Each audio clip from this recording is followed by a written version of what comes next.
In this tutorial I will show you how to upload a video on Google Drive and share the link. Well, this is extremely easily to do. What you have to do is press on new, then on file upload and try to find your video on your PC. Where is it located? I found mine and I'll press on open to upload. And my video is being uploaded right now. It's a short video and it should be uploaded pretty fast. And here I have, let's refresh the page so I can see it now.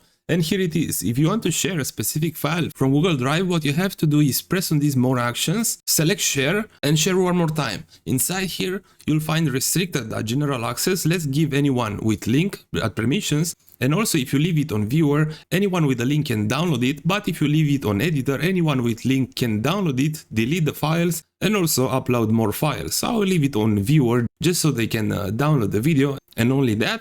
And let's copy the link now. I will open a new incognito page and let's paste the link. And now anyone with this link can download this video freely. So this is how to upload the video on Google Drive and share the link with anyone who you like. Thank you for watching and bye bye.